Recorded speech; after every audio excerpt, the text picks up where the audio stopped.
بسم اللہ الرحمن الرحیم قل هو اللہ احد اللہ الصمد لم یلد ولم یولد ولم یکن له کفوا احد۔ جس رب نے کائنات کو بنایا، جس نے مخلوق کو پیدا کیا، انسان کو عزت بخشی، آج وہی انسان آستینیں چڑھا کر رب کے سامنے کھڑا ہوا ہے اور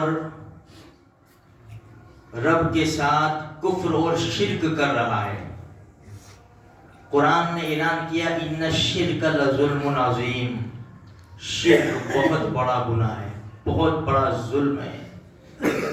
میرے بھائیوں، ماحول ایسا ہے کہ کفر شرک ناچ رہا ہے، باطل طاقتیں اچھل کود کر رہی ہے اور نام نہاد مسلمان ان کے ہاتھوں پر بک کر ان کو طاقت پہنچا رہے ہیں۔ اللہ کی اتنی بڑی زبردست طاقت ہے میرے بھائیوں، بڑی بڑی قومیں آئی، قوم عاد آئی، قوم ثمود آئی، نمرود آیا، فرعون آیا، اللہ نے سب کو ملیہ میٹ کر دیا۔ قرآن کا اعلان ہے وَلَا تَهِنُوا وَلَا تَحْزَنُوا وَأَنْتُمُ الْأَعْلَوْنَ إِن كُنتُم مُؤْمِنِينَ۔ فکر نہ کرو، غم نہ کرو، تم ہی کامیاب رہو گے، شرط یہ ہے کہ تم ایمان والے ہو۔ جس سرزمین کے اوپر در یتیم کائنات کے سردار رحمت للعالمین صلی اللہ علیہ وسلم پیدا ہوئے، جہاں بیت اللہ ہے، اللہ کا گھر، 40 سال کی عمر میں جب ہمارے نبی نے نبوت کا اعلان کیا، 13 سال تک بڑی مار کھائی۔ پھر مکہ مکرمہ جہاں بیت اللہ تھا، وہاں سے ہمارے نبی کو نکالا، انہوں نے قبضہ کیا، 360 بت رکھے۔ یہ کوئی نئی بات نہیں ہے مسجدوں کی، 360 بت رکھے، ہمارے نبی چلے گئے، مسلمان بھی چلے گئے، لیکن مدینہ منورہ جا کے ہاتھ پر ہاتھ دے کر بیٹھ نہیں گئے، ہمیشہ کوششوں میں لگے رہے کہ بیت اللہ کب ہمارے پاس آ جائے۔ جس طرح فلسطین کے اندر مسجد اقصیٰ کی یہی کوشش ہمیشہ سے جاری ہے کہ ہماری جانوں کا نذرانہ پیش کریں گے، لیکن مسجد اقصیٰ کو اپنے قبضے میں لے کر رہیں گے انشاءاللہ، اور وہ دے رہے ہیں، اور امید ہے اللہ کی ذات سے کہ مسجد اقصیٰ آئے گی انشاءاللہ، اس لیے کہ ہزاروں نہیں لاکھوں جانوں کا خون بہا ہے۔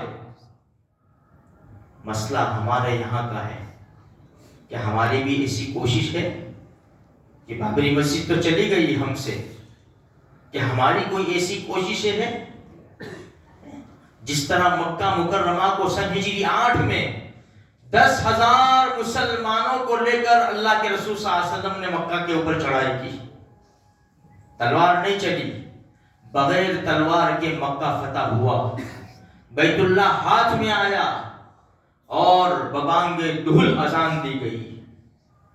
ہم بھی یہی چاہتے ہیں کہ مسجد اقصیٰ اور بابری مسجد میں اللہ اس وقت تک ہمیں موت نہ دے جب تک کہ ہم وہاں کی اذانیں نہ سن لیں۔ اس کے لیے فکر کرنی ہے، کوشش کرنی ہے میرے بھائیوں۔ یہ 10,000 صحابہ کرام جو چلے تھے مدینہ منورہ سے مکہ فتح کرنے کے لیے، ان کے بھی بیوی بچے تھے، ان کے بھی کاروبار تھے، وہ بھی بڑی محنت کرتے تھے، جد و جہد کرتے تھے، لیکن جہاں دین کا نام آیا فوراً قربانی کے لیے تیار ہو جاتے تھے۔ آج ہماری مسجدیں خالی ہیں میرے بھائیوں، مسجد تو بنا لی شب بھر میں ایمان کی حرارت والوں نے، من اپنا پرانا پاپی ہے برسوں میں نمازی بن نہ سکے۔ آج کون یہ دعویٰ کر سکتا ہے کہ میں نمازی ہوں؟ کون دعویٰ کر سکتا ہے؟ کیونکہ ہماری نمازیں کبھی ایک ہوتی ہے، کبھی ایک جاتی ہے۔ فجر کی نماز کے تو نالے پڑے ہوئے ہیں، ہم کیسی مسجدیں بچائیں گے میرے بھائیوں؟ یہ صرف بابری مسجد اور مسجد اقصیٰ کا مسئلہ نہیں ہے، آپ گاؤں میں جا کر دیکھو، جہاں چھوٹی چھوٹی بستیاں ہیں، عبادت خانے چھوٹے چھوٹے، چھوٹی چھوٹی مسجدیں، وہ مسلمانوں کے ہاتھوں سے نکل گئی، سینکڑوں نہیں ہزاروں۔